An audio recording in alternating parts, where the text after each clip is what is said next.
Hi all, Dr. Clark here, going to talk about the properties of life, Gen Bio lecture number 1.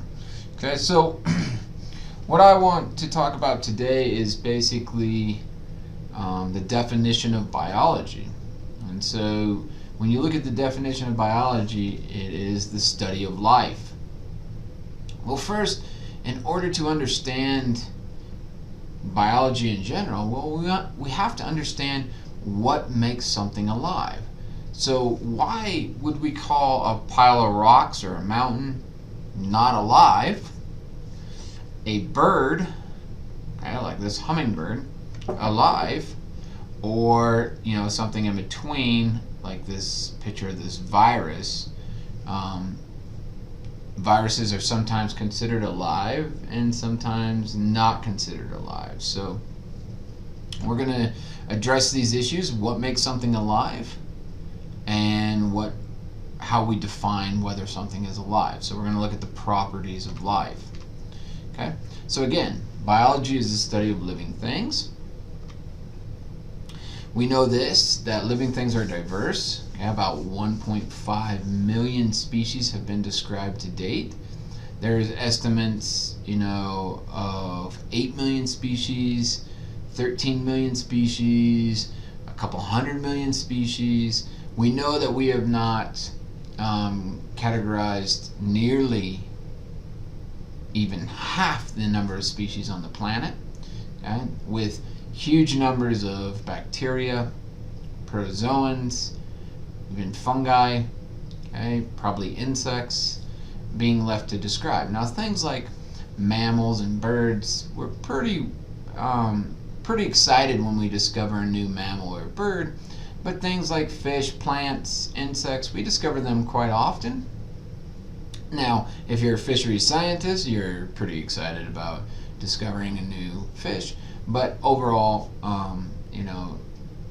we know that life on this planet is very, very diverse.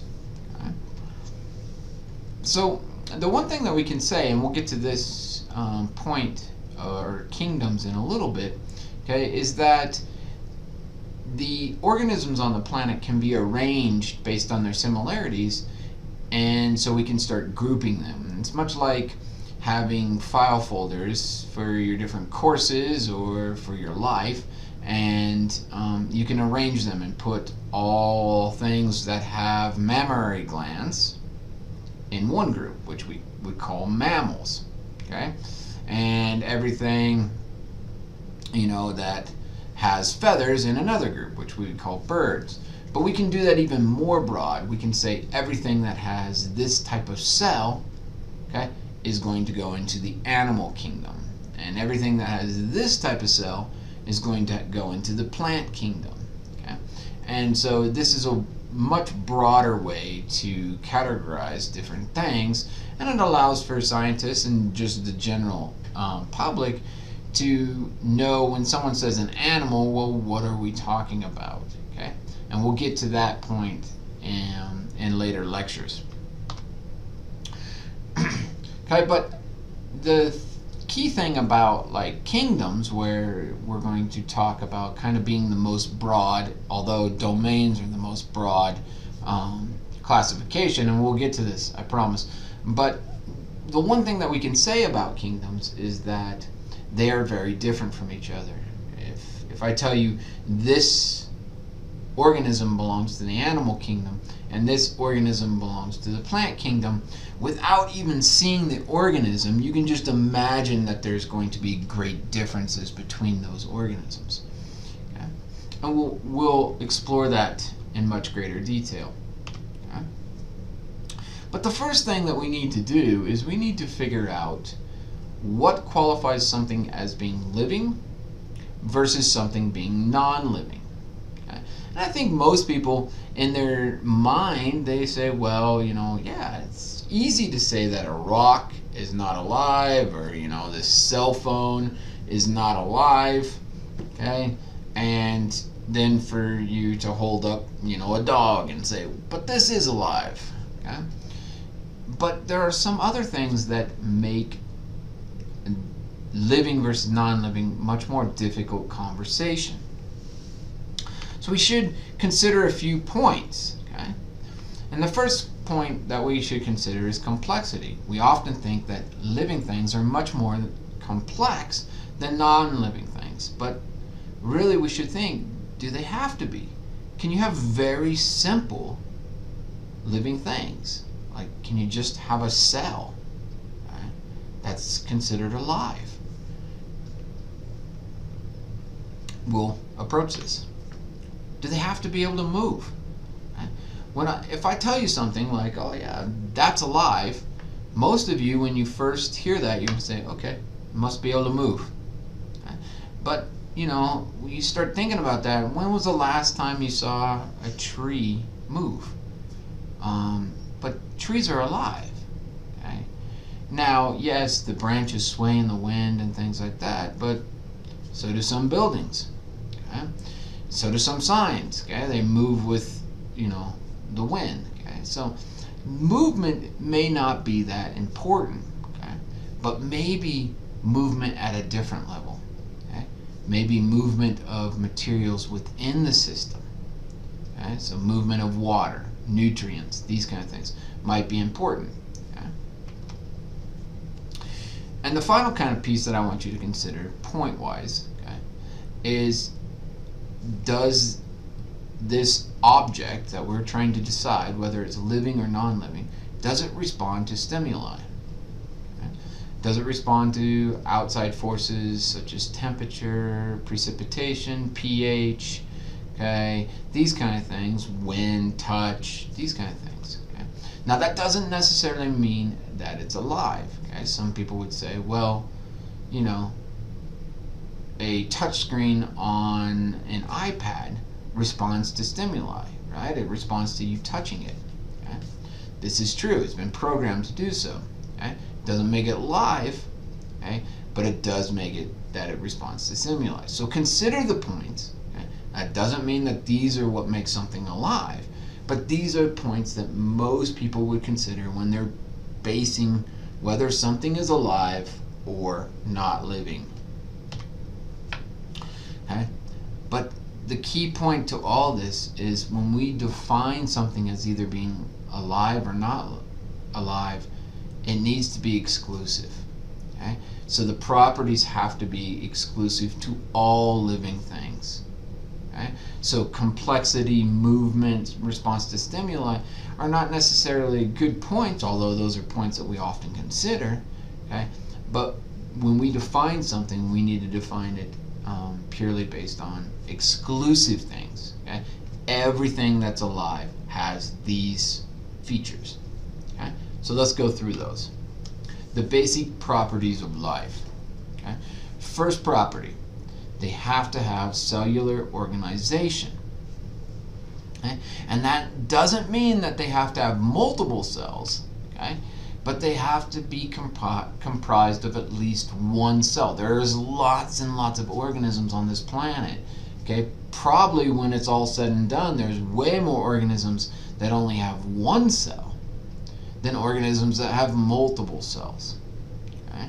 And so every living thing that we know of on this planet, okay, has at least one cell. Now, that does not mean that through space exploration or more time studying even our own planet that we can't change this. Okay? But right now, that's how we define, or that's one of the properties that we define life as, is they have at least one cell. Metabolism. So the organism itself has the ability to process energy. Okay? Now, processing energy can be on a lot of different avenues. Maybe it consumes things to get its energy. Okay? These are called heterotrophs. They eat other material, okay, and bring it in and then digest it and use the energy. Okay? Or maybe it's an organism that creates energy for itself by capturing outside resources, maybe sunlight or chemicals. Okay? Now, they're not consuming material, like they're not consuming other organisms. Okay? They're consuming energy, photons, chemicals, those kind of things, and those guys are called autotrophs. Okay, and those would be plants and some types of bacteria and some photosynthetic protozoans and things like that. Okay, they have the capability of bringing in outside sources, okay, either through photosynthesis or chemosynthesis, something along those lines, and I don't want to say creating energy, but utilizing that energy from the outside source to make chemical energy, or what we'll call bond energy. And we'll get to this when we start talking about chemistry. Okay, homeostasis. Okay, and this is a property of which things maintain a stable internal environment, okay, which allows them to optimize metabolism and other processes, reproduction, digestion, all kinds of things. Okay, now often when people talk about homeostasis, and maybe you've been taught in the past ideas of homeostasis, we often think about it from a human mindset, okay, because we think about lots of things from human mindsets because we are humans, but we often think about homeostasis from just humans. So when I say maintain a stable internal environment, you would say, oh yeah, like the temperature of our body is 98.6 degrees. Okay? Yes, that is an example of homeostasis, but remember, maintaining a stable internal environment does not mean that you have to have a temperature profile that is rigid. Okay? We deviate much around that 98.6, okay, a couple degrees below, and we could be in really bad shape. A few degrees above, we could be in really bad shape. So we have a very, very small profile, temperature profile that we can maintain. Versus some other organisms. Let's look at something like a snake. Okay, if a snake was in the environment that I'm sitting in right now, we're about 70 degrees Fahrenheit. Okay, the body temperature of that snake is 70 degrees Fahrenheit. If I go over to my thermostat and I turn it up to 80 degrees, okay, the body of that snake is going to raise to 80 degrees. Okay? If I, put some air conditioning on, or it gets cold outside and it drops down to 50, okay, the body temperature of that snake is going to be 50 degrees. See, their temperature profile is much wider, and so they can move throughout that temperature profile a lot more. Now, they're going to be optimizing conditions inside, okay, by, moving energy from one area to the next, okay, by cooling themselves, or by controlling how much movement they do, and behaviorally optimizing their internal conditions, okay, to stabilize their temperature within that range, just like we do. Okay, if you get too hot, you're going to sweat. Too cold, you're going to shiver. Okay, these things are not controlled by you. These are innate or genetically controlled things. A snake will do the same thing. Other reptiles also. Okay, but what I'm trying to get across here is that homeostasis does not mean stable in the sense of a stagnant temperature. Stable means it's within your range. And lots of organisms have all kinds of different ranges. All kinds of different ranges when it comes to temperature, when it comes to pH, when it comes to salinity, when it comes to humidity or how much water they have. There's different ranges in which they become stable. Okay? So homeostasis, don't think of it as one single temperature, but rather staying within your optimal range. All right, organisms have the capability, if you're alive, to grow and reproduce. Okay, these are key aspects. Okay, so the capacity for growth and reproduction, everything that's alive has to be able to do that. Okay, and that's pretty self-explanatory. And then 5 is you must be able to inherit, okay, genetic information. You must be able to pass information from one organism to the next. Okay? That doesn't mean that information has to be different. Okay? So that can be genetic information that's passing from one organism to the next, and it can be identical genetic information, i.e. cloning. So there's lots of bacteria and archaea out there that just clone themselves, and there's other organisms too, some plants and some other organisms out there that clone themselves readily. Okay, lots of animals can do it too.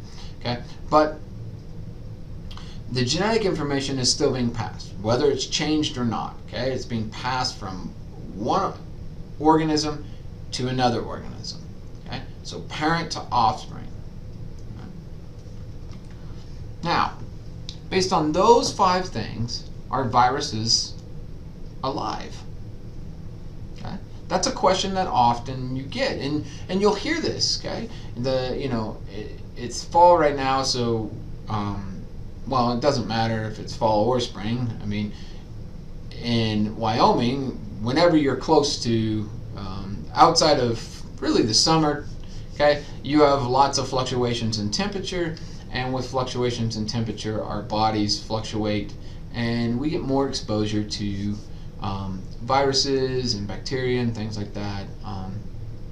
So people will get sick, okay, and the cold virus is always a concern with a lot of people.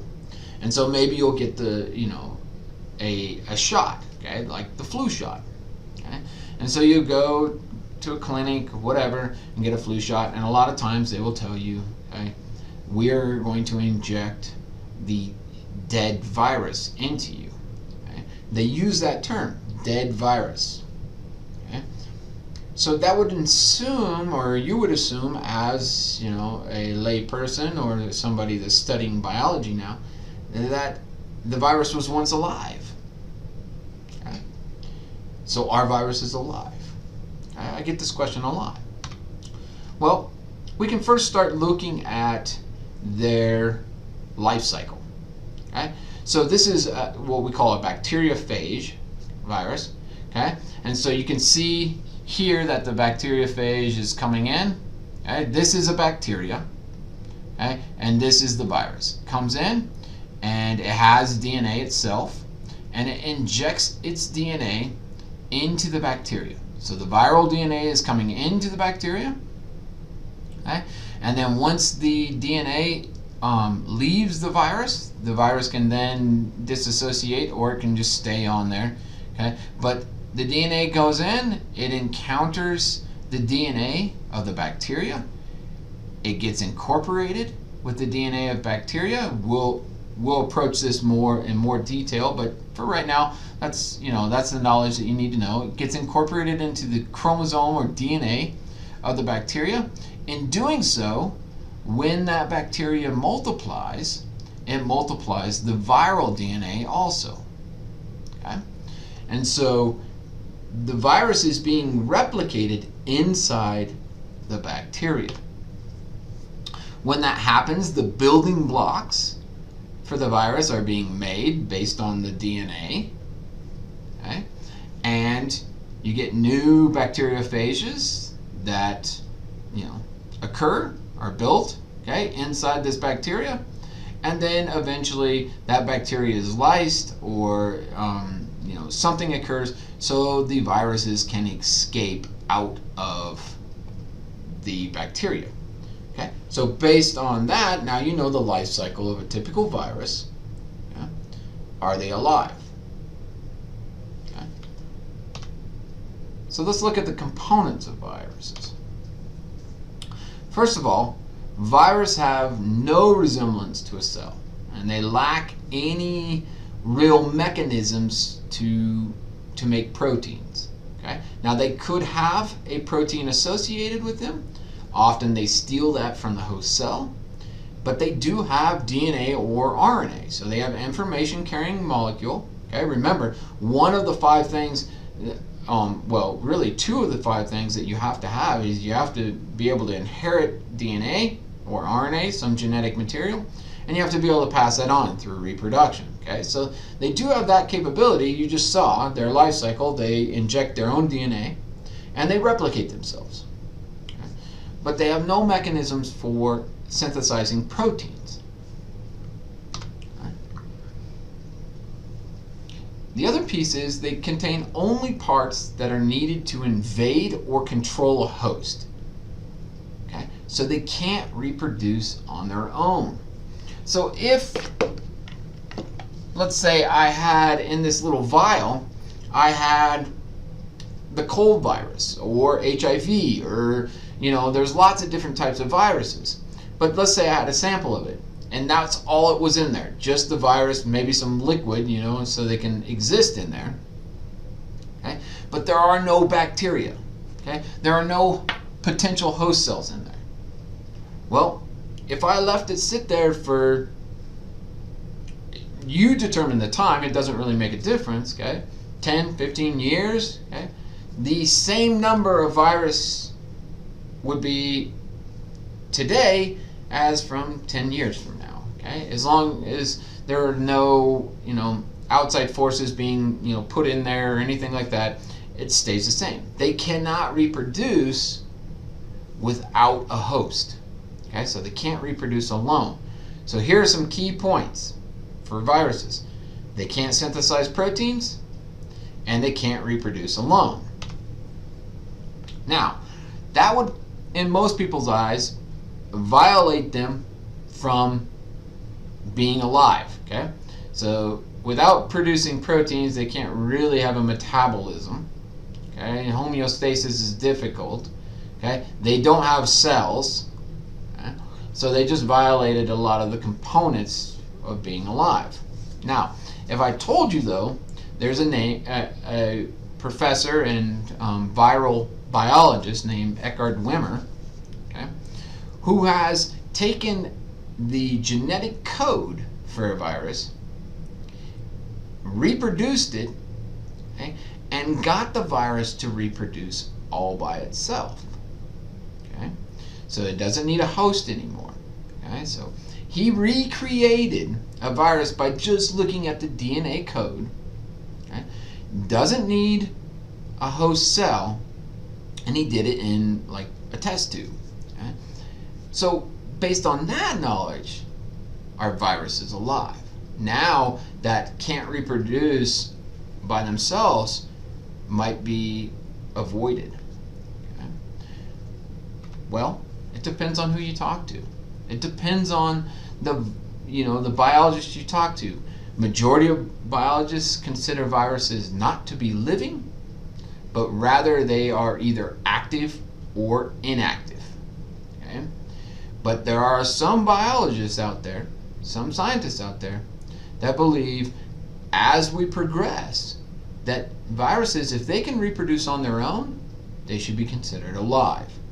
Okay? We haven't found one in nature that can reproduce on its own, but we've been able to synthesize one in a lab that can reproduce on their own. So the odds that, they could reproduce on their own, it's pretty good that there's maybe a virus out there that we haven't discovered yet that doesn't need a host. Okay? Now, I'm not saying there is, okay, but the odds are fairly good. Okay? Here's a YouTube video on Eckhard Wimmer. He gives a very good interview, okay, where he talks about his research, the history of his research, and the pitfalls and kind of the problems with viral research and what can happen when you design viruses from just looking at the genetic codes. Okay, so I suggest that you watch that clip and get an idea of viral components.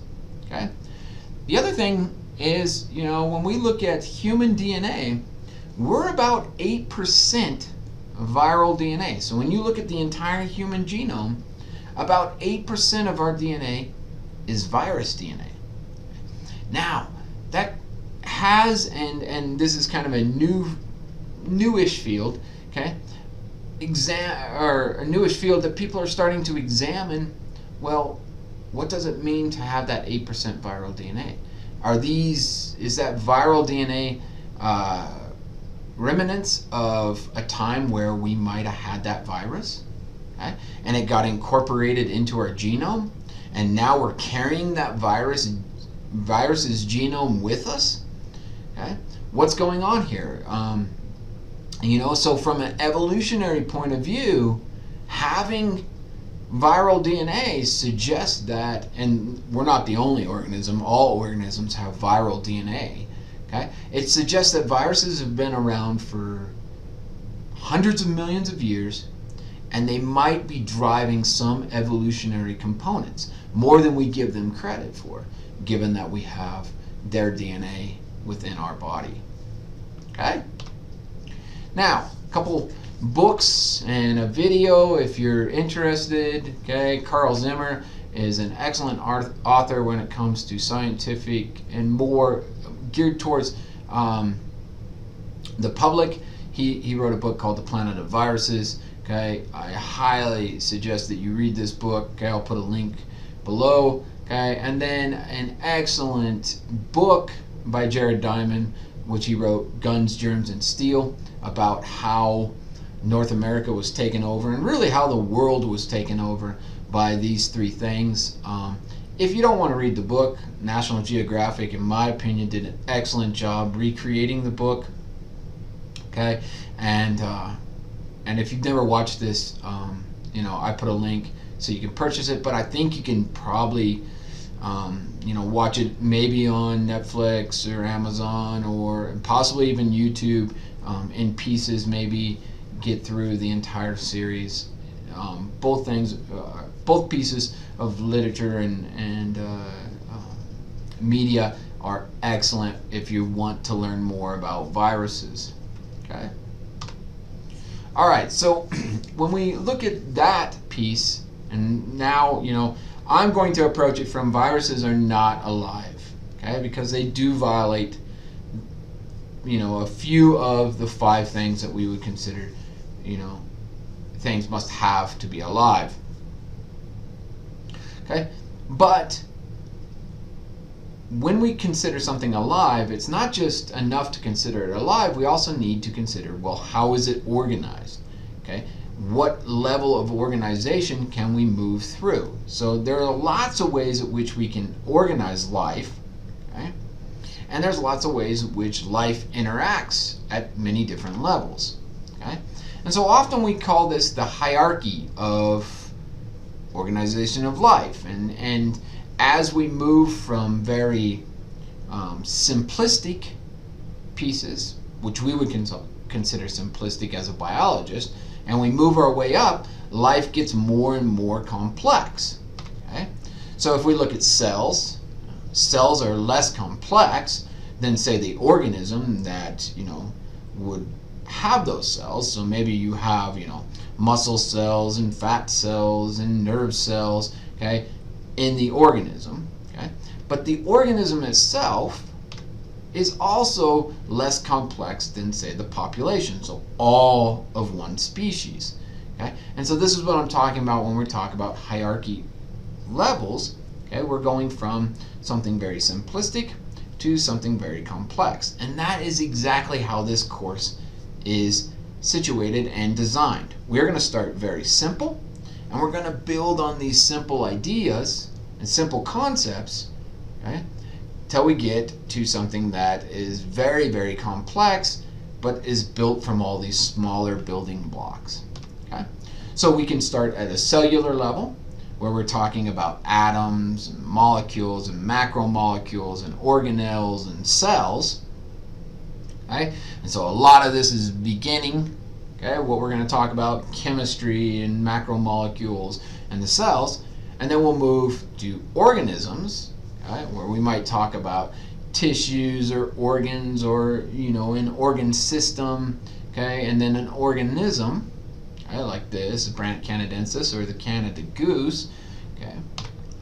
And then we can go from, well, if we take all those Canada geese and we have them in a given region, we call that a population, okay, and then you can look at all the populations of Canada geese on the planet, that's the species, okay, and then you might look at that versus, say, sandhill cranes, okay, and then, these two organisms occupy the same place at the same time, so they're part of a community, okay, and so depending on what aspect we're looking at, we might be looking at, atoms, and as we progress, we're going to start looking at ecology or community ecology or population ecology. Okay? And that's really how the course is designed, and the process by which we're going to move through the course. Okay?